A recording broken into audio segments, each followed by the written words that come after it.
Biasanya kafarah itu sosial dulu, merdekakan budak. Jadi budak itu kan tidak enak betul. Jadi budaknya kiai aja agak enak, apalagi budaknya orang nggak soleh itu tidak enak betul jadi budak.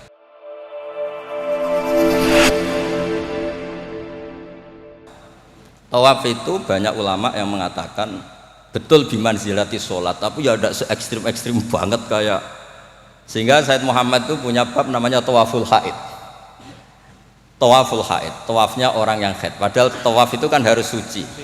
Tapi masalahnya kadang pas dia haid, pas harus tawaf nopo? Ifadah. Itu banyak ulama yang mengatakan ya sudah tawaf saja. Tapi nunggu waktu yang mepet. Nah, karena mepet ini penting untuk ilah hadid darurat. Nah, ternyata beliau juga sudah baca, tapi beliau tadi gak mau cerita. Senengane ku ndelok wong wedok sing kata aurati lho, kok iki iso roh iki. Kula niki yo nggih suwae niki ngaji rilek mawon nggih. Mula pancen kula niku bapak kula niku seksine nggih Mbah Mus, bapak kula niku seneng guyon. Bapak kula pesene hak kena ngaji ku guyon. Wong ning omah wis mikir utang, mikir macam-macam. Lho bareng ngaji kok mbok teror gak sah niku. Sakit maksudnya niku. Rai-rai bingung niku kan pun kathah, dadi ngaji wis guyon, santai mawon. Tapi mboten tasahul, saya ulang lagi tidak tasahul. Ada dua orang itu sering naudzubillah ya, sering selingkuh, nakal lah. Ya nasabnya agak jelas namanya orang nakal. Ini cerita di kitab Mizan Kubra. Setelah dengar kabar orang itu sampailah datang ke Rasulullah. Ya Rasulullah, kita berdua ini sudah nikah.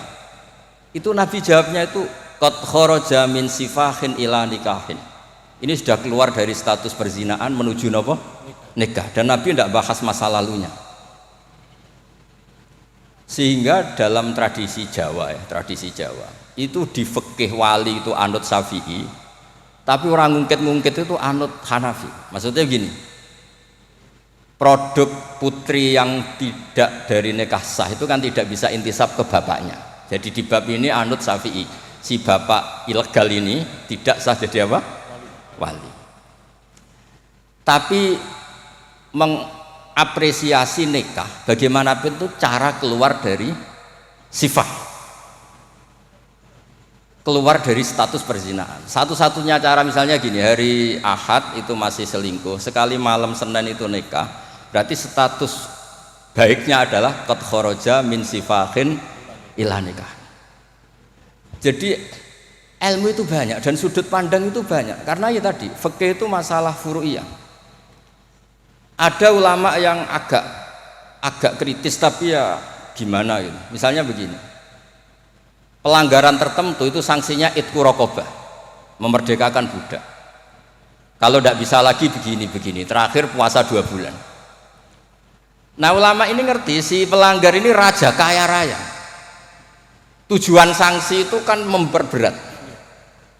Kalau disuruh merdekakan budak gampang sekali karena dia orang kaya, maka sanksinya langsung disuruh puasa 2 bulan. Alasannya yang namanya sanksi itu yang kira-kira orangnya itu kapok. Ini kalau sekedar terkait uang, itqu raqabah itu gampang sekali. Apalagi kalau misalnya mun ngantem mriku mawon ben gak kulino ngaji mangan pun. Niku mungkin saya ulang lagi, misalnya di kafaratul qotli yang khotok atau kafaratul yamin. Fakafaratu tamu asyarati masakina seterusnya atau apa sajalah. Kan biasanya kafarah itu sosial dulu. Saya ulang lagi, biasanya kafarah itu sosial dulu, merdekakan budak. Jadi budak itu kan tidak enak betul.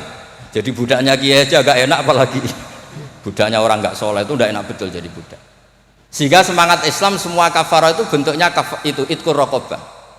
Tapi si raja ini kaya raya, kalau disuruh merdekakan budak atau ngasih makan 10 orang miskin, etam itu mudah sekali. Sanksinya puasa saja biar kapok, karena dia cara pandang tujuan sanksi itu bikin kapok. Agak masuk akal.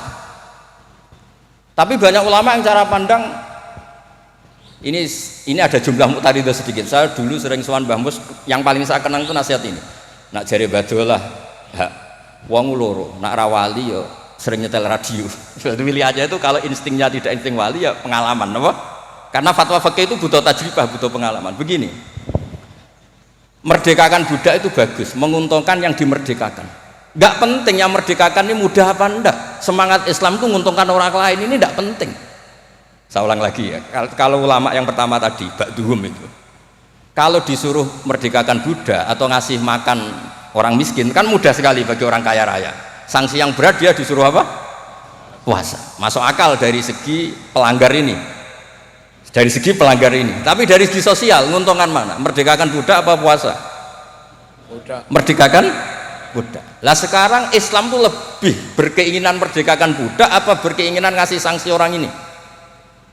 Merdekakan budak, falak tahamal akobah, wa ma adraka mal akobah fakku raqabah. Akhirnya ini jadi ulama yang minimalis, dibully cara sekarang. Makanya kata ulama yang wali, wis ora usah dipikir urutane ning Quran ngono ya ngono, ora usah dipikir. Ini jenis wali. Yang jenis peneliti, semangat Islam itu merdekakan budak, bukan memperberat sanksinya pelanggar. Itu tidak penting. Nah ini sudut pandang, jadi mau tidak mau. Makanya saya ini matur nuwun lah. Makanya tadi ketika Pak Marzuki naik, langsung maju. Kalau nu sering delok beliau, tapi penyen petarung. Angger fatwa ini ono korban. Tadi petarung. Ya bagus lah, memang fikih itu butuh munazik itu petarung. Supaya ilmu itu hidup, bukan petarung yang tadi pakai santet, pakai apa enggak. Memang ilmu lah. Ya dulu itu sama masih ingat debatnya Mbah Mun sama Basal itu kalau guyon gini, kiai gede nak diundang ning desa ku apike teko ta ora. Ana sing bilang ya apike teko lah sakake wong desa. Tapi survei membuktikan apike ora iku kan jobe kiai cilik. Dimbat pisan mbek kiai gede. Itu kan harus ada sudut pandang itu. Terus adape. Lah iya makanya kan yo rono pas orang ngaji kan iso. Sing rapas salam templek lah kok angel temen nerangno.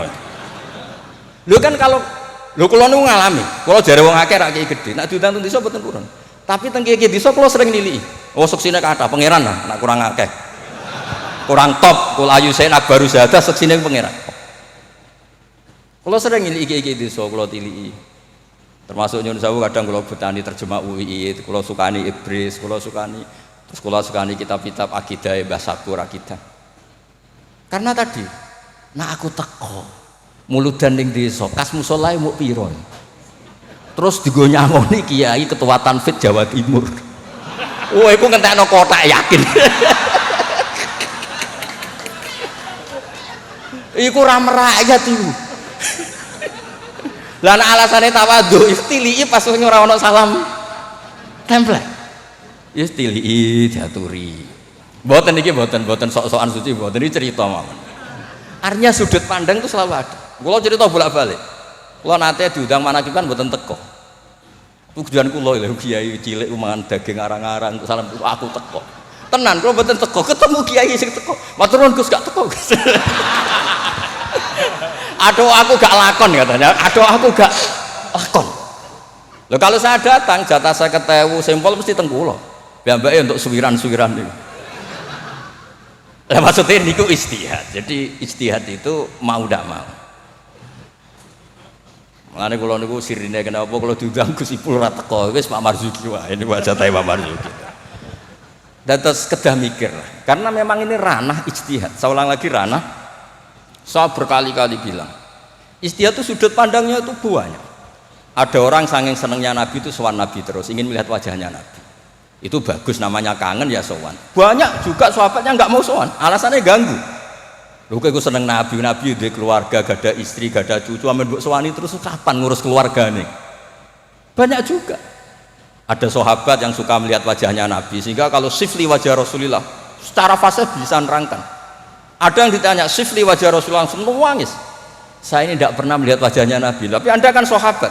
Saking takzim saya tidak berani menatap muka Rasulullah SAW. Ada ulama yang sholat sof awal terus wali, yang pol guri ya wali ketika ditanya kok sok-sokan suci wani kok ngarep, jadi nak sholat kok guri terus, ya jadi wali. Banyak juga wali yang ditanya kalau kamu di surga keinginan terbesar apa? Kata wali-wali kan an-nadhar ila wajhillahillah ta'ala, melihat Allah Ta'ala. Kalau dia enggak, unazzihu dzalikal jamal an-nadhari misli, meripatku tahu dangdut, meripatku tahu gambar sing ora jelas-jelas, maka akan saya sucikan Allah dari mata yang sudah pernah macam-macam. Dia ana wali sekepening swarga gak pengen delok pangeran. Unazzihu dzalikal jamal an-nadhari misli. Allah akan saya sucikan dari pandangan saya karena pandangan saya ini sudah sering maksiat. Karena kalau kita melihat Allah GR hanya mentang-mentang Rois Tanfid Jawa Timur misalnya. Terus ditakoki pangeran. Kowe meripat yang sama, tahu bogo maksiat ta ora? Nate Gusti. Kok bojo aku? Itu yo repot. Dadi men mboten iki cerita mawon nak nglarakno atine Pak Marzuki kersane dadi kafarah nggih. Ya karena bagi yang tidak disahkan tadi mungkin ya gelo maksudnya itu. Nggih, mungkin nggih gelo. Tapi memang dimuin seperti yang dikatakan. Makanya beliau fair secara ilmu itu dimuin. Tapi nanti kalau sudah ngaji Mahali, Qalyubi, Umairah, terus Mizan Kubro, khilaf-khilaf itu banyak. Kayak tadi Qat'ul Khulqum itu semangatnya itu Qat'u yang izhakur roh apa Qat'u yang potong. Nah, itu kan ulama masih terus berdebat. Ya namanya ulama ya tadi cara pandang itu pasti banyak. Makanya kenapa itu ada khilaf. Bahkan semua muridnya imam itu akhirnya mengkhilafi gurunya. Fa'inna Ahmad niku muridnya Imam Syafi'i, tapi khalafa Syafi'iyan. Wa Syafi'i muridnya Malik, akhirnya khalafa Malikan. Kenapa menjadi khilaf? Karena sausé diangen-angen niku nggih. Misalnya Jumatan. Jumatan itu cara jenengan itu kan harus orang 40 syarat sah. Tapi pertanyaannya, kampung situ yang mau Jumatan baru 20 kok disuruh berapa? 40. Wong sing gelem Jumatan mau 20 dikongkon pinten? 40. Jadi sudut pandang itu terus kenapa kok 40? Katanya kalau 40 itu mesti ada walinya. Lah sekarang orang 1000 pun nggak mesti ada walinya. Terus kedua, dikatakan 40 itu mesti jam'un kelompok. Lah 12, 20 juga sudah bisa disebut apa? Jam'un, sudah dikatakan kelompok. Mulane kula nate Jumatan teng pedalaman Purwodadi. Kula riyen sering ngebis teng Jogja lewat Pati Ngidul. Pas wae Jumatan niku tiangnya namung 6 napa 12. Santri kula niku tamat MGS Sarang. Ya mbaki ada kula mboten. Jenengan mboten ada gak. Niku maca Fatihah Pak Marzuki. Niku kaya wong ape kelahiran niku kula cerita bolak-balik. Wis kados perjuangan tenan. Aku ngomong ngene, aku sing menungso ora mentolo ora ngesahno apa meneh pangeran. Mergo macane Fatihah. Wis dinas perjuangan. Kaya wong ape kelahiran iki. Aku nak ada Allahu arhamu minni. Umpama aku juri we tak sahno mergo ora mentolo apa meneh pangeran. Mosok wis kangelane ngono, hasilnya mboten apa? Sah. Mboten iki cerita mengke penantang fakihnya anak badhe ngendikan nggih monggo. Karena ini agak dolim saya, karena kan saya kedua.